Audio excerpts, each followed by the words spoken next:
নমস্কার, আমি মিঠি জোড়া নতুন একটি ভিডিওতে সকলকে স্বাগত জানাই। আপনারা সবাই কেমন আছেন? আশা করি সকলেই ভালো আছেন, সুস্থ আছেন। ঠান্ডা পড়ে গেছে, বয়স্কদের জানাই আপনারা সবাই সাবধানে থাকবেন, সুস্থ থাকবেন। আজকে সকাল সকাল আমি রেডি হয়ে গেছি, যাচ্ছি ঘুরতে।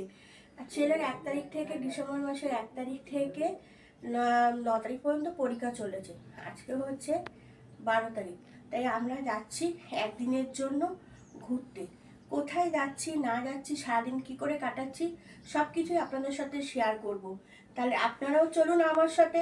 কোথায় যাচ্ছি আপনারাও আমার সাথে একটু ঘুরে নেবেন। হ্যাঁ, অবশ্যই ভিডিওটা শেষ পর্যন্ত দেখবেন। ভালো লাগলে একটা লাইক করবেন, অবশ্যই আমার চ্যানেলটিকে সাবস্ক্রাইব করবেন। চলুন তাহলে কোথায় যাচ্ছি আপনাদেরকেও আমি নিয়ে যাচ্ছি। বাড়ির সামনে থেকে টোটো ধরে নিয়েছি, টোটো করে যাচ্ছি হচ্ছে দমদম ক্যান্টনমেন্ট। ওখান থেকেই আমরা ট্রেন ধরবো হাসনাবাদের লোকালটা। যাই হোক, চলুন। একটা টোটোতে আমি, টোটো রিক্সাতে আমি আর আমার শাশুড়ি মা যাচ্ছি, আর পেছনে আসছে আমার বরমশাই আর ছেলে।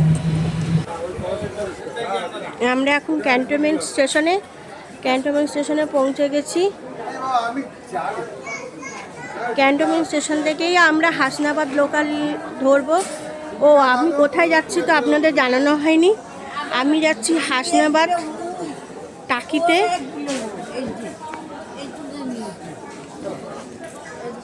ক্যান্টনমেন্ট স্টেশনে চলো দেরি হয়ে যাচ্ছে। হ্যাঁ চলো।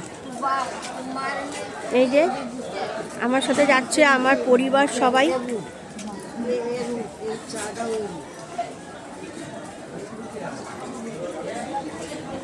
আমরা দমদম ক্যান্টনমেন্ট থেকে হাসনাবাদ লোকালটা ধরবো।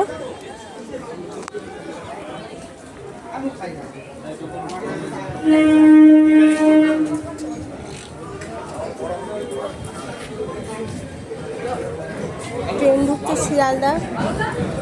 এটা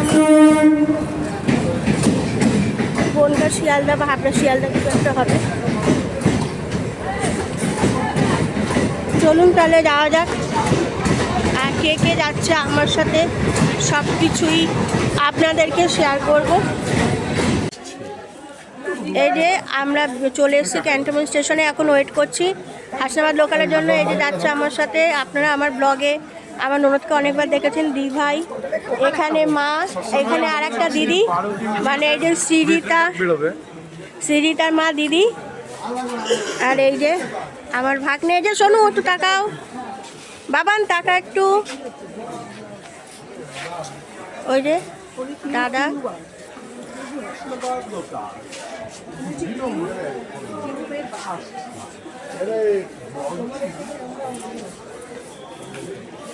আর আমাদের ক্যান্টনমেন্ট থেকে যে মেট্রো স্টেশনটা চালু হয়েছে সেটা হচ্ছে ওই যে এই যে ব্রিজটা দিয়ে।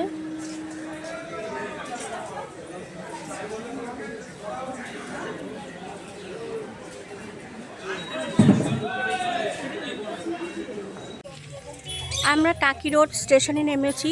আমি বলেছিলাম যে হাসনাবাদ লোকালে উঠে হাসনাবাদ পর্যন্ত যাইনি, টাকি রোডে নেমেছি। নেমে ওখান থেকে আমরা একটা টোটো নিয়েছি, টোটো নিয়ে এসেছি। টোটোতে আসার সময় ভিডিওটা করতে পারিনি। যাই হোক, আমরা পৌঁছে গেছি। এবার আপনাদের দেখাচ্ছি আমরা কোথায় উঠেছি। আর আমার পেছনে যেই নদীটা দেখতে পাচ্ছেন সেটা হচ্ছে ইছামতি নদী। আপনাদেরকে আমি পরে দেখাবো। তার উল্টো দিকে রয়েছে বাংলাদেশ। আমি পরে সবটা ঘুরে দেখাবো। এখন চলে এসেছি আমরা যেখানে, সেই কটেজটা আপনাদের দেখাই একটু। এই হচ্ছে কটেজ, আমি একটু দূর থেকেই দেখাই। এই হচ্ছে সেই ইছামতি নদীটা, আমি পরে আপনাদের দেখাবো সবটুকু। এই হচ্ছে সেই কটেজ টাইপের করা।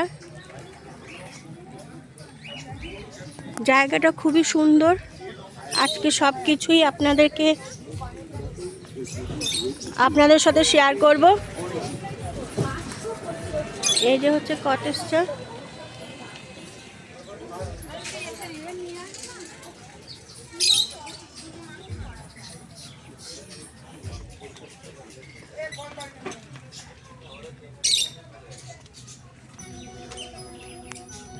এই একটা, ওই একটা।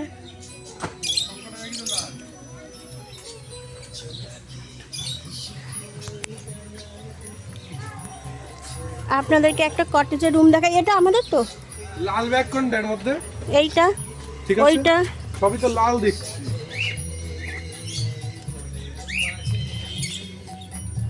এটা হচ্ছে রায়মঙ্গল। এটা আমাকে দিয়া।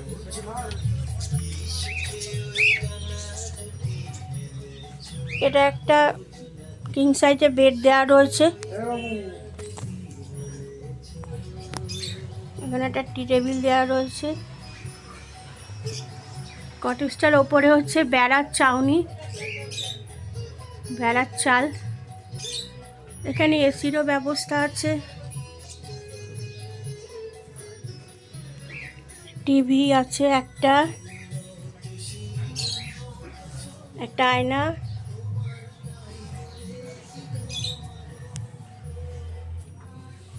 এখানে একটা আলমারি রয়েছে যথেষ্ট বড়।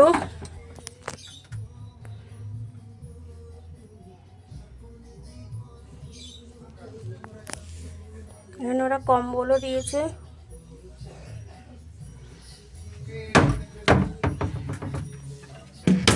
পাশে রয়েছে বাথরুম। বাথরুমে একটা ছোট বেসিন আছে, গিজার আছে।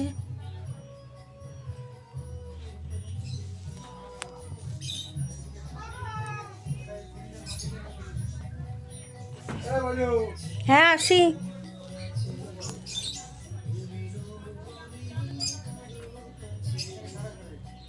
চলুন তাহলে আগে গিয়ে ব্রেকফাস্ট করে নিই, তারপর দেখা হচ্ছে আপনাদের সাথে। সারাদিন কি করি, কোথায় যাই, সব কিছুই আপনাদের সাথে শেয়ার করব। তবে আজকে এখন রাখি, দেখা হচ্ছে খুব শিগগিরই। এটা হচ্ছে রিসেপশনের যে জায়গাটা। এখানে প্রত্যেককে, যতগুলো আমরা ফ্যামিলি গেছি, প্রত্যেককে একটা করে আধার কার্ডের ডকুমেন্টস ওরা দেখছে। আর এখানে সই মানে সাইন করাচ্ছে, নাম, ঠিকানা, ফোন নাম্বার, আর আমি কোথা থেকে এসেছি সেখানকার পোস্ট অফিস এবং থানা সব কিছুই এখানে ওরা সাইন করাচ্ছে। আর এই ভদ্রলোক হচ্ছেন এই কটেজের যিনি মালিক, গণেশদার দাদা। খুবই ভালো মানুষ। যাই হোক, আমাদের ব্রেকফাস্টে আমরা বসে গেছি। ব্রেকফাস্টে ছিল লুচি, আলুর তরকারি, ডিম সেদ্ধ, মিষ্টি। খুব সুন্দর খাবার ছিল, মানে রান্নাগুলো খুবই ভালো হয়েছিল। আর সব থেকে খুব ভালো লাগলো এনাদের ব্যবহার। যাই হোক, খেয়ে দিয়ে আমরা যাবো মিনি সুন্দরবন দেখতে।